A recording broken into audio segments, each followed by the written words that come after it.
scheduling notes. We've got the vehicle line scheduling plan. Now, last week, you want to check your emails because, this week, this is so wrinkled up already because of Lily. I thought this was last week. Lily here likes to run away with my notes and wrestle them. So, this week, scheduling, 23 model year Bronco.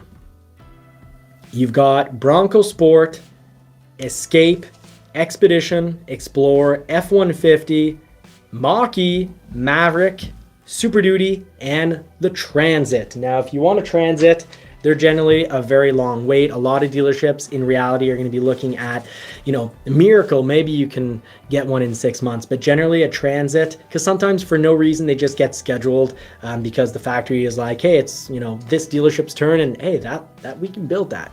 But generally Transits, you're looking at over 12 months for ordering a Transit. But if you get an electric Transit, you might get that really quickly. And here in Canada, we have great advantages when it comes to, first of all, on an electric Transit with the Canadian federal government, you can actually, in your first year, if you're a business, claim the whole vehicle. If you're on purchase, you can write off the whole vehicle.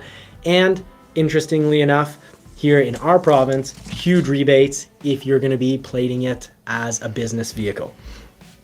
And when it comes to Lincoln building this week, the 23 Corsair. Now, going back to the restrictions from last week, this week's restrictions aren't out yet, but generally from week over week, they're pretty much the same. So we're going to go through the restriction list and then wrapping up this show. So restriction list, still going through all these Lincoln notes. Lincoln Nautilus, the new one's going to be a little bit more expensive than what we're currently paying. And we've got, because we can order them, you can look through and look at all the different options you can get.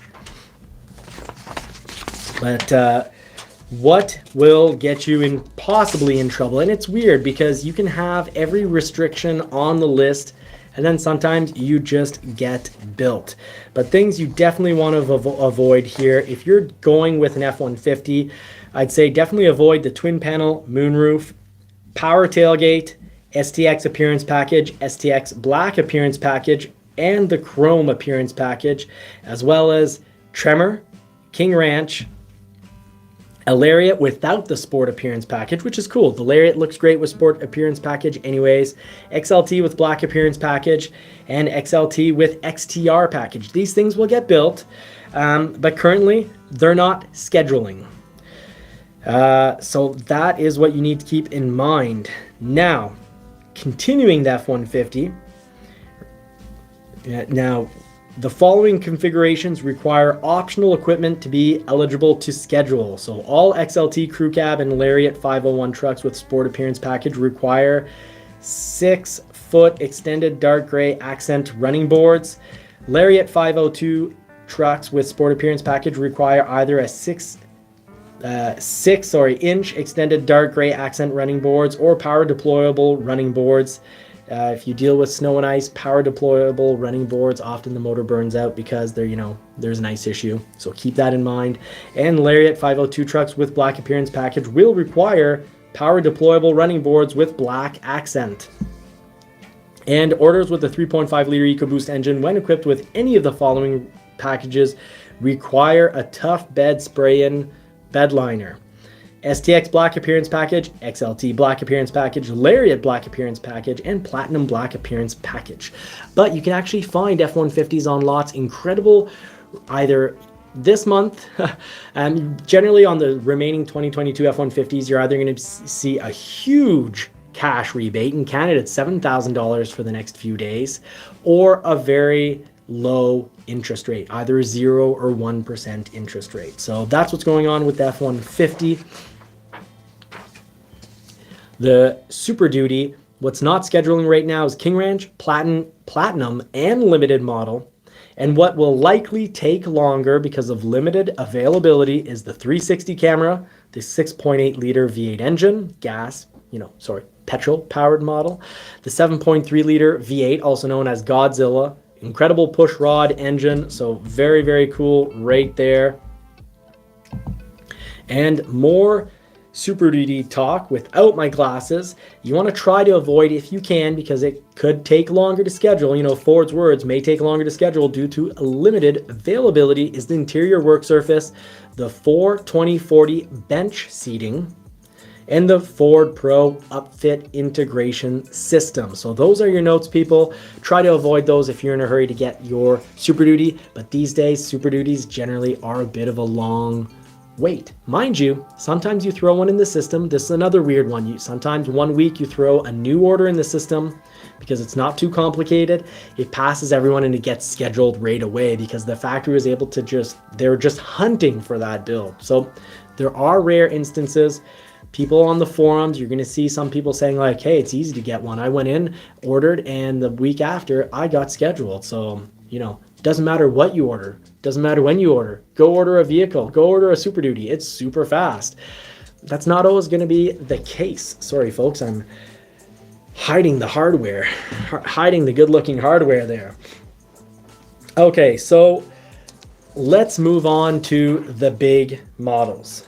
What to generally try to, what do you need to know when it comes to the Ford Bronco and the Maverick? Ford video guy, thank you so much for dropping in. Great to see you, Tim. Thank you for saying hi when you come in. I love it when people say hi, and when they need to say bye, let us know. Let us know how you're finding the show. But let's talk about some really important information to know about the Bronco. Right now, scheduling, at least last week, and let's assume that this is probably going to continue to be the case. At some point, though, they're going to change this ratio. But right now, the only thing that's scheduling is soft top Broncos. That's going to annoy some of you, but Marie, well, I take a little moment.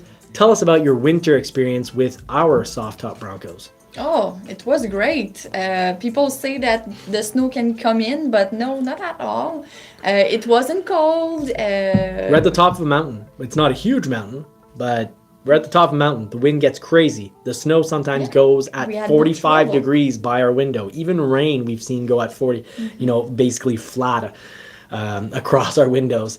We didn't have any trouble, right? No trouble, and we don't hear that much exterior sound with that top, so I loved it. It's easy to remove in the summer. So it's not as quiet inside as our Mustang, that's for sure. It is, you know, it's not, you definitely hear some noise, but we're able to deal with it. It wasn't much of an issue. Now, hardtop, carbonized gray, molded in color, 0% fabrication, 0% scheduling right now. That doesn't mean 0% are being fabricated. It's just none of the ones with hard tops right now are being picked. Same thing for dual tops. 2.7 liter EcoBoost. Thank goodness 65% of the production is going to that. So that's great. Wild Track series, 23%. And generally, more than 23% of the people from week to week want a Wild Track. So a Wild Track is a longer wait. Sasquatch package, 42%. A lot of people want that Sasquatch package. You want things to go a little faster. You want to increase your chances of getting built sooner. Avoid that Sasquatch. The luxury package, 36%. And people often ask for that luxury package. It doesn't mean you're not going to get it. It just means you're probably likely going to wait longer for it. The 3-door, 15% of production going towards that. Front bumper, Ford Performance Heavy Duty Modular, which I love, 36%. Towing capability, 40%. There's some various websites you can buy the tow receiver for not much, but remember that means no electric wiring for your trailer, for those lights, the brake lights and the blinkers and all that. Fine if you want to throw on some bicycles. Brush guard, 11%. Paint protection film, 5%. And then without any notice, Ford throws it into the F-150 here, talking about, we're not going to go through all the F-150 things. I'd say just definitely keep in mind, I'd avoid the opening roof on an F-150. And also I'm seeing not very many, Tremor series. 401 and 402 is 7%, and I'm seeing a whole lot more 401 tremors than the 402s. The 402 is a Lariat that's been turned into a tremor, and the 401 is an XLT that's been turned into a tremor, but it's awesome. They throw in kind of digital camo for the back and bum, and the sides, you're getting like a seat that's half leather. It's a steal of a deal. The Tremor 401 is incredible. Incredible pricing on it.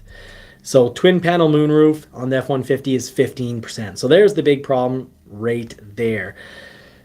XLT luxury package, 30%. I haven't seen, we've gotten all sorts of sport models. You'll find that on lots.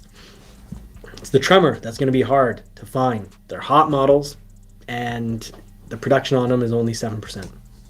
And of course, things like tonneau pickup box cover, 5%. Don't order that from the factory. Get it from your parts department.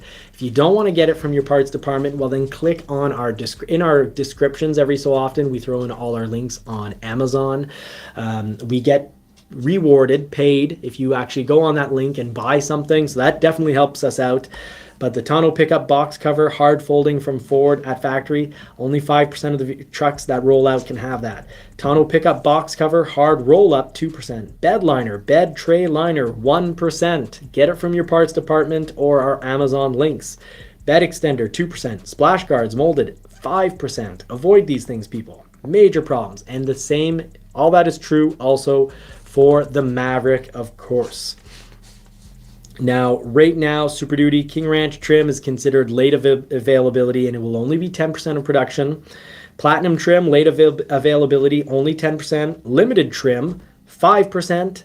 So keep that in mind on the Super Duties. Tremor, 10%, and that's also a very cool setup. Twin panel moonroof, 15%. So avoid all that's bed liners, splash guards, and all that. Get them from your parts department, just like our favorite little vehicle, the Ford Maverick. Do remember the Ford Maverick hybrid is going to be one of the most reliable vehicles from our decade. I'm putting my reputation on the line. If my name isn't Johnny, it actually kind of isn't, it's John, but still the Maverick's super reliable. Don't listen to my nonsense. So now let's talk about recalls. Ford does a lot of recalls. It's how we're going to wrap up the show. It's a bit of a theme on the show. So when it comes to recalls, remember, Ford was a leader when it came to recalls. They've hired John Dion to be the Chief Transition Officer. He is going to help with diminishing those recalls, but some recalls are important. You don't want to be in denial, GM. Your transmission, 8-speed, needs to be reprogrammed. You have a lawsuit on your hands. The people who are suing you are right. Your transmission, how it currently is programmed, sucks. Ford, some clients in 2018, your 10-speed transmission for some clients in 2018 and 2019, for some clients, it sucked. It was great for most clients, the huge majority, but for a select few, a certain percentage, it sucked. And what did Ford do?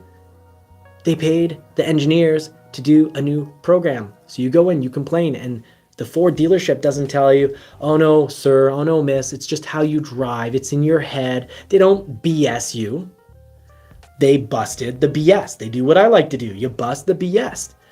They found a new program, paid for a new program, pay the dealer to install it on your truck so that you're happy. So recalls generally can be a fantastically good thing, but you do want to limit them. Ford is going to be working hard on that. It's not going to take 6 months. It's going to be, probably a 5, 6, 7 year process.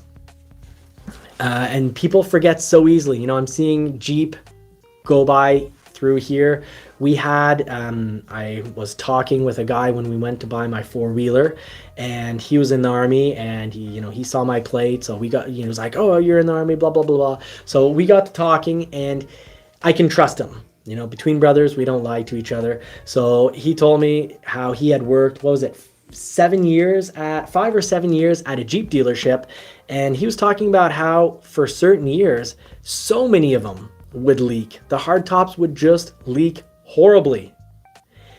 And I don't know why. It's like we forget so easily. It's like the Bronco comes out, one person, or 1 or 5 or 10 people on the internet have a video showing like, hey, look, it's leaking here. Or even if it's 100 people showing videos where it's leaking, here, we forget that there's 50,000 people who aren't having that problem. And we also forget that Jeep for so many years did the whole not recall thing and said, no, our tops are perfect. If they leak, it's because people did something. They didn't put the top back on right. They flexed too much off-road. It's on them. It's their problem. They're going to deal with their wet pants because they earned themselves their wet pants. think that's childish and irresponsible behavior. And what is responsible behavior is 2 steps. Own up to your mistakes and fix them, and try to make less mistakes. And that's exactly what Ford is doing. That's why Ford gets my seal of approval. The day where, let's say, for example, the Lightning, if it had constantly never been fixed, and let's say, for a couple of years, just like how Jeep had this leaking roof for, 5 or 7 years, basically a whole model range. If the Lightning would be doing this, breaking with the Blue Cruise and hurting my back, and it continued to do it across other companies, other clients for years, Ford would be the type of company I would not do videos on. And wouldn't work for Ford. I would just be like, no, I'm not doing anything that's positive towards Ford. They don't own up. They don't. My father always taught me, and his father taught him, so my grandfather taught us, you man up to your mistakes. Nowadays, I guess we probably can't say man up to your mistakes, but you own up to your mistakes. So here's a recall, and remember, recalls aren't always all that serious. Here's an interesting one. Demonstration and delivery hold, do not drive vehicles. Safety recall 23517. Ooh, serious stuff, folks. Certain 2023 model year Ranger and Bronco vehicles, you cannot drive them. So some people could make, sometimes we see these videos really getting out of hand on small things. But the numerous recalls Ford had, there's a lot of small things. And here's a good example of one of them. Left side wheels, lug nut, torque check. So they can call this because at the factory, there is an exact torque specification, the amount of torque you're supposed to apply and have on that nut. Well, it might be off. It's not that they didn't put the lock nut on. It's not that it's unbelievably loose. It's just that it's not necessarily going to be to spec. So they want it to be checked before it ends up in the client's hands. So no customer, no owner, we're not going to be inconvenienced. The dealership's going to handle it before you take possession, before you even test drive the vehicle. But guess what? Last year, Ford was at number 1 in recalls because they had 60 some recalls. Well, this is one of those. For 2023, they're going to probably have 50 to 60 some, maybe even 70 some recalls. This is one of them. And it's just about being responsible. No one's getting inconvenienced. And I love Scotty. I love his show. But when he goes, hey, look, Ford is completely unreliable these days and just gone down the toilet and is just complete garbage because of all, and the proof is in all their recalls, I disagree with them. And that's cool. It's great to disagree. How do you get to better ideas? How do you make better systems? It's when people work together, and sometimes working together is disagreeing until you agree. You disagree, you learn from one another. So I disagree with Scotty. Ford isn't total crap because they're number 1 in recalls. Their reliability isn't total crap because of recalls, because recalls does not necessarily automatically mean reliability. I know they start with the same letter, recall and reliability, the first 2 letters really doesn't mean that they're the same thing. They can be very independent and different from one another. You can have a lot of recalls and you can still have, well, once you do the recall, you've got reliability. If it was a part that actually needed to be changed, this just means tighten up those nuts, folks. And by nuts, I mean lug nuts.